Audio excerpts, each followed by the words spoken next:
नमस्कार, बहुत स्वागत आप सभी का। जी मध्य प्रदेश छत्तीसगढ़ देख रहे हैं आप और आपके साथ मैं हूं कीर्ति दीक्षित। और कल देश की वित्त मंत्री निर्मला सीतारमण लगातार 7वीं बार देश का बजट पेश करने जा रही हैं और इस बजट के पेश होने से पहले हर वर्ग अपने हिसाब से राहत की मांग कर रहा है। किसानों को जहां अपने हित में बजट की उम्मीद है, तो वहीं दूसरी ओर एक मिडिल क्लास का व्यक्ति टैक्स में रियायत की उम्मीद लगाए बैठा है। तो आखिर कैसा होगा देश का बजट और किस वर्ग पर होगा सरकार का खास फोकस? आज बात इसी मुद्दे पर।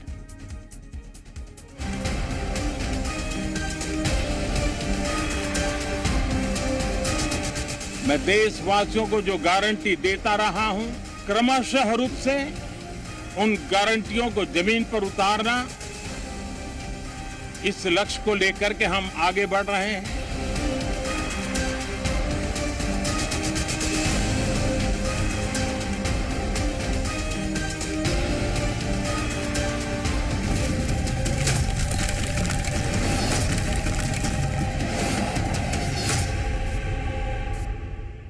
वित्त मंत्री निर्मला सीतारमण कल यानी 23 जुलाई को मोदी सरकार के तीसरे कार्यकाल का पहला बजट पेश करेंगी।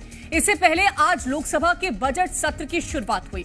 इस दौरान वित्त मंत्री ने सदन के पटल पर आर्थिक सर्वेक्षण रखा, तो वहीं अब सभी की निगाहें कल पर टिकी हैं। ये बजट जब और भी खास हो जाएगा जब पीएम मोदी ने आज इसकी उपलब्धियां बताई हैं। रिपोर्ट देखिए।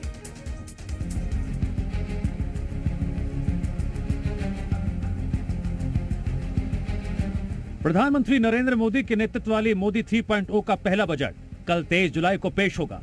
वित्त मंत्री निर्मला सीतारमण सुबह 11 बजे संसद में इसे पेश करेंगी। इससे पहले आज संसद का बजट सत्र भी शुरू हो गया और इस मौके पर पीएम मोदी ने 24 घंटे पहले बता दिया कैसा होगा कल पेश होने वाला आम बजट। कि करीब 60 साल के बाद कोई सरकार तीसरी बार वापस आए और तीसरी पारी का पहला बजट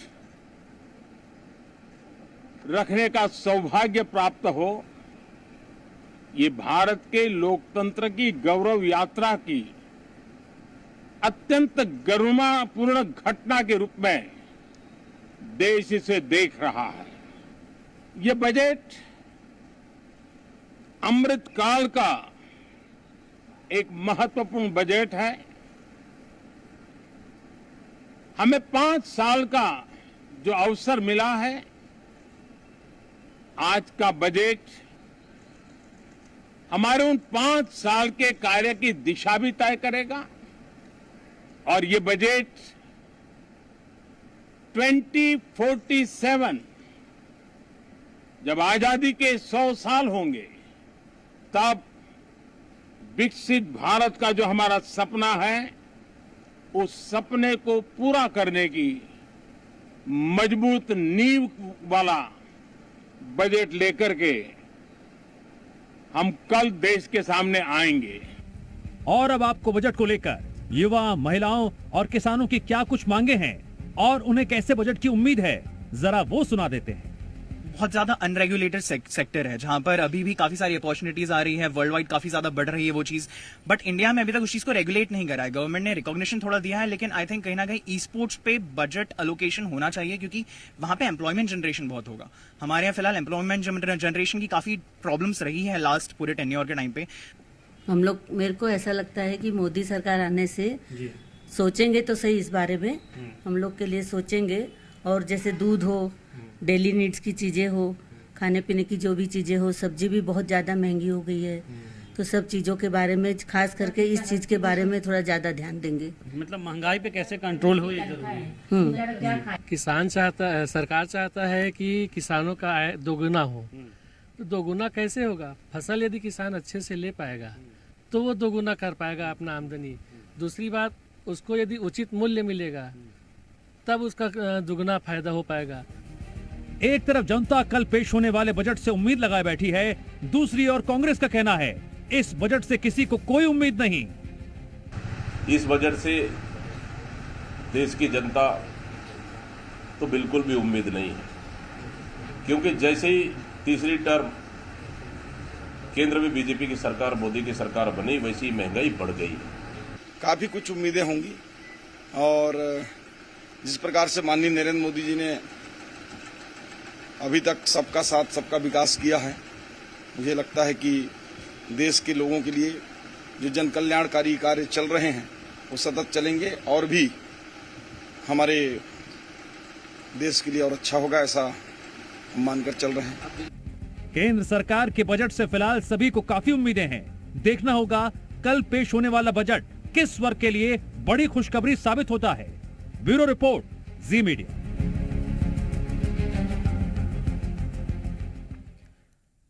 तो चर्चा करने से पहले आपको बताते हैं कि कैसा रहने वाला है मोदी 3.0 का पहला बजट। विकसित भारत पर दरअसल इस बजट का फोकस होगा और मिडिल क्लास को राहत मिल सकती है।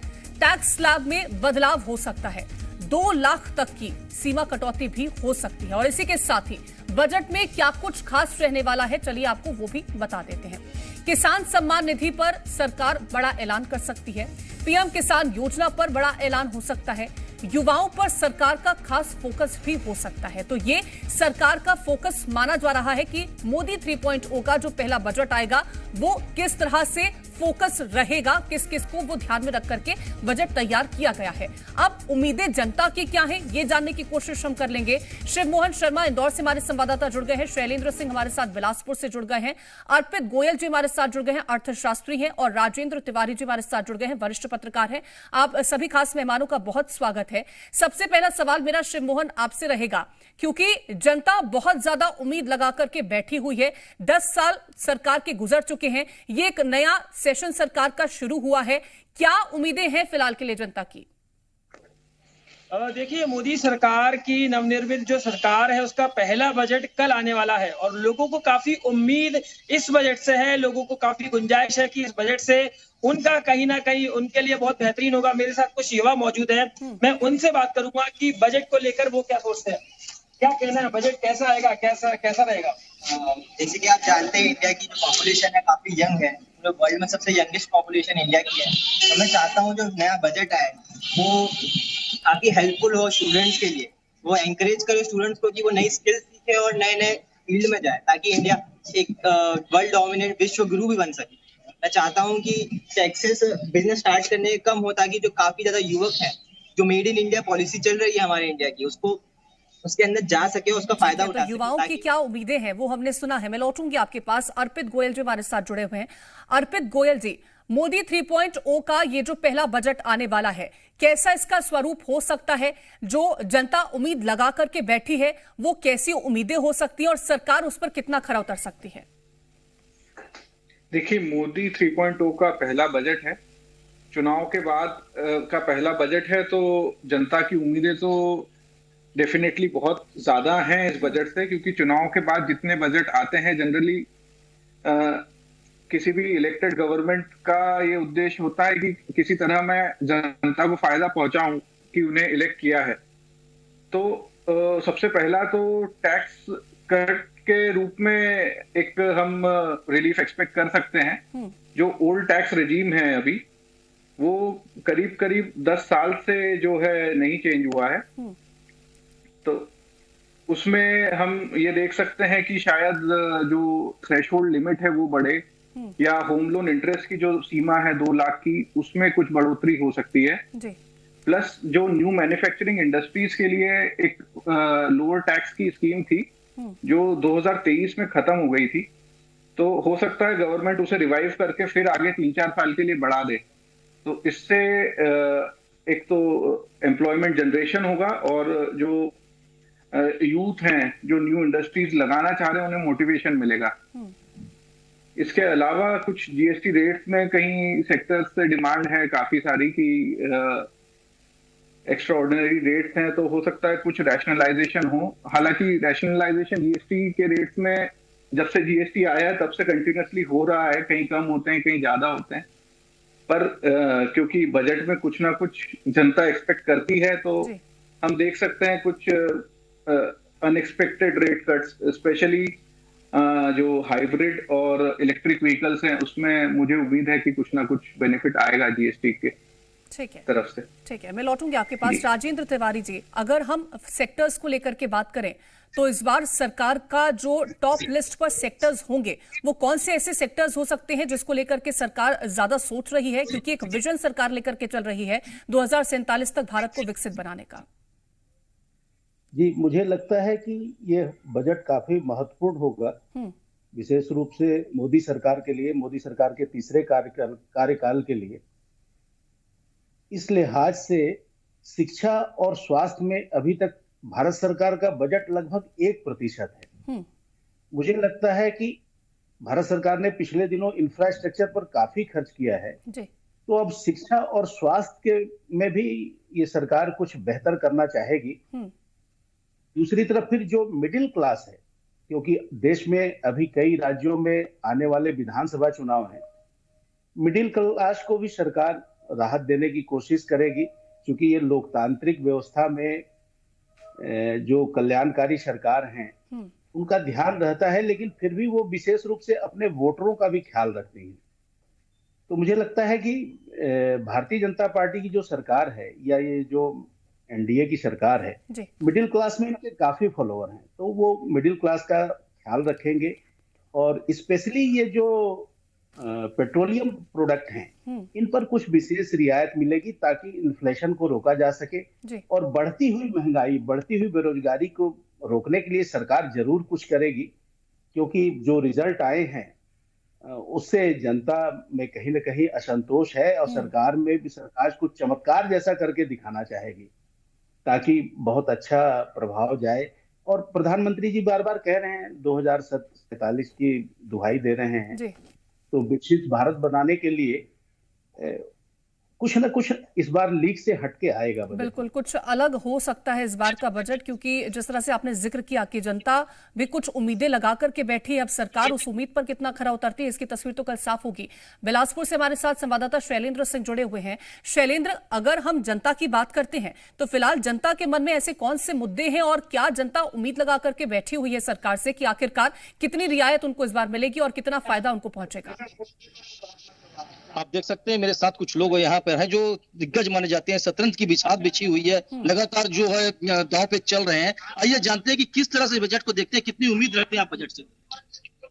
बजट इस समय वन नेशन वन इलेक्शन का नारा जो सरकार दे रही है, वो भी एक नारा दे कि एक आदमी एक बार तनख्वाह पाता है, एक बार वेतन लेता है, 100 टैक्स बताता है, वन टैक्स होना चाहिए, वन टाइम टैक्स होना चाहिए, और दवाइयों की कीमत कम होना चाहिए, और रेल फॉर सेल जो चल रहा है उसको रोकना चाहिए। अभी अमेरिका के चुनाव में मुख्य मुद्दा है कि रेल का शासकीकरण होना चाहिए, और आज भारत में उल्टा चल रहा है कि रेल जो यातायात मध्यम वर्ग की आत्मा है उसको बेचा जा रहा है। इस बजट में इसका प्रावधान होना चाहिए।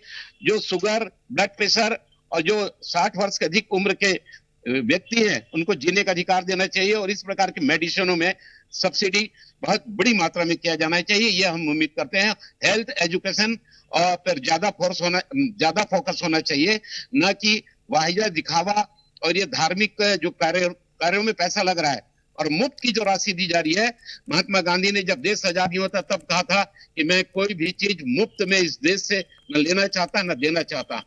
तो इस पर भी मध्यम वर्ग का वर्ग जो आप मुफ्त में राशि बांट रहे हैं, आज मध्यम वर्ग का परिवार टैक्स पटा के मर रहा है। इसको बजट को इस प्रावधान में ध्यान देना चाहिए। कुछ और लोग भी हमारे साथ आइए जानते हैं किस तरह से वो चाहते हैं बजट कैसा रहे। स्वास्थ्य को लेकर क्या मांग करते हैं आप? स्वास्थ्य को लेकर क्या कहना चाहेंगे? स्वास्थ्य के लिए बजट में क्या होना चाहिए? ये सबको क्या है, सहूलियत दे सरकार, बस हम ये जानते हैं। ये महंगाई बहुत ज्यादा ही बढ़ गई है, इसमें क्या है, हर वर्ग का आदमी, गरीब वर्ग का आदमी तो एकदम ही मर रहा है। और मैं कहता हूं कि इसी सरकार के उसमें बहुत ज्यादा ही महंगाई बढ़ रही है। तो ये सरकार ने दावा किया था अनेक बार, ये सब बोलबाला है इनका, ऐसे ही बोलते हैं ये लोग। क्या लगता है इस बार बजट में क्या उम्मीद, कुछ लगता है कि ऐसा कुछ होगा? अब मेरे को तो ऐसा कुछ नहीं भी। तो देख सकते हैं किस पर तरह से लोगों का प्रक्रिया सरकार कितना दिल कल जोड़ पाती है अपने बजट के जरिए, वो तो देखेंगे हम कल जब वित्त मंत्री अब बजट को कहीं ना कहीं पढ़ते हुए दिखाई देंगे। राजेंद्र तिवारी जी, का आखिरी सवाल आपसे रहेगा, क्योंकि इससे पहले जब हम युवाओं को सुन रहे थे, युवा थे, किसान थे, महिलाएं थी, हर किसी को हमने सुना, तो युवा कहते हैं कि एम्प्लॉयमेंट जनरेशन होना चाहिए, सरकार को इस पर फोकस करना चाहिए। महिलाएं ये कहती हैं कि भैया कुछ तो ऐसा कर दीजिए कि हमारे घर पर जो अनाज आ रहा है वो थोड़ा सस्ता हो जाए ताकि बेहतर तरीके से पूरा परिवार खा पाए। वहीं पर किसान ये कहते हैं कि हम जो उगा रहे हैं उसको कहीं ना कहीं वो हमको ही फायदा नहीं पहुंचाता है। तो क्या ये अलग अलग सेक्शंस जो उम्मीदें लगा करके बैठे हुए हैं, क्या उनकी उम्मीदें कल पूरी हो पाएंगी या किसी को नाराजगी झेलनी पड़ सकती है? जी, मैं तो पहले आधी आबादी की बात करूंगा। महिलाओं के लिए इस बार जरूर कुछ विशेष रहेगा। सरकार महंगाई नियंत्रण पर काम कर रही है, जैसा कि आर्थिक सर्वेक्षण में भी संकेत मिलते हैं, लेकिन स्थिति यह है कि पूरे विश्व स्तर पर महंगाई बढ़ रही है। सबको ध्यान देना पड़ेगा, जब विश्व स्तर का कोई फेनोमिना है तो केवल भारत उसको कंट्रोल करके नहीं रख सकता। महंगाई बढ़ रही है, इन्फ्लेशन बढ़ रहा है, लेकिन सरकार उसके लिए लगातार कोशिश कर रही है और मुझे लगता है कि राहत मिलेगी महिलाओं को। दूसरी बात, जो युवा वर्ग हैं, जो देश की बहुत बड़ी युवा आबादी है, उनकी विशेष रूप से मांग और उनकी चिंता है घटते रोजगार को लेकर। रोजगार के अवसर घट रहे हैं, उसकी वजह है कि लगातार जो औद्योगिक इकाइयां हैं वहां रोजगार के अवसर घट रहे हैं। अब जो सरकार की कोशिश है कि चुनाव वगैरह निपट गए हैं, विधानसभा चुनाव भी आने वाले हैं, सरकार युवाओं के लिए कुछ निजी क्षेत्र में भी जैसे प्रयोग हो रहे हैं, जैसे कर्नाटक सरकार ने निजी क्षेत्र में रोजगार का अवसर उपलब्ध कराने की घोषणा कर दी है। वो भले ही विवाद में है, लेकिन अभी सरकार कुछ बीच का रास्ता निकालने वाली है ताकि रोजगार के अवसर मिले। इस दिशा में मुझे यह भी कहना उचित रहेगा कि अग्निवीर की जो योजना है, अब उसमें ही सरकार ने कुछ संशोधन किए हैं कि अग्निवीर में जो सैनिक रहेंगे उनको 10% का आरक्षण अन्य सेवाओं में मिलेगा। और जो आपने कहा शिक्षा और स्वास्थ्य या इंफ्रास्ट्रक्चर, बिल्कुल, तो कहीं ना कहीं अब कुछ अलग हो सकता है, क्योंकि बीते 10 सालों के मुकाबले अगर देखें तो कुछ अच्छा इस बार हो सकता है बजट में। एक आखिरी सवाल मेरा अर्पित गोयल जी आपसे रहेगा, क्योंकि हमने ये सुना है, आम जनता ये जरूर कहती नजर आती है, जिस तरह से अभी हमने सुना आम जनता को, उन्होंने कहा कि अगर एक बार सैलरी आ रही है तो टैक्स भी एक बार होना चाहिए। उनका ये भी कहना होता है कि कई ऐसी चीजें हैं जिस पर सरकार ने टैक्स लगा रखा है, उनको टैक्स के दायरे से बाहर करें। तो क्या इस तरह से अब की बार कुछ बदलाव आने वाला है? कुछ हो सकता है कि कुछ ऐसी चीजें हो जिनको टैक्स के दायरे से हटा दिया जाए? देखिए, अगर टैक्स एक बार सरकार ले, इससे अच्छा तो कुछ हो नहीं सकता। जनता तो हमेशा यही चाहेगी, पर सरकार की भी अपनी मजबूरियां होती हैं।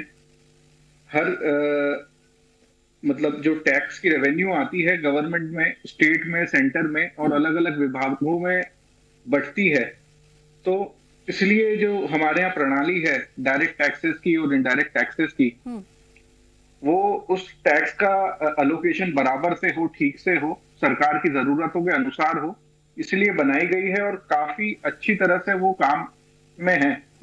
तो सोच तो बड़ी अच्छी है कि सिर्फ एक बार टैक्स ले लिया जाए, पर अगर सिर्फ एक बार टैक्स ले लिया जाएगा तो सरकार को जो खर्चे के लिए पैसा आगे तक डिस्ट्रीब्यूट करना है सिस्टम में, उसमें बहुत कठिनाइयां आएंगी।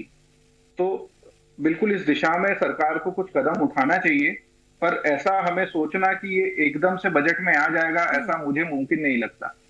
ठीक है, बहुत शुक्रिया फिलहाल आप सभी का हमारे साथ इस चर्चा में जुड़ने के लिए। तो जनता की उम्मीदें कई सारी हैं, अब सरकार का जो बजट कल आता है वो कितना खरा उतरता है जनता की उम्मीदों पर, इसका कल जो पिक्चर है वो पूरी तरह से साफ हो जाएगी। फिलहाल के लिए इस खास पेशकश में इतना ही। आप देखते रहें जी मध्य प्रदेश।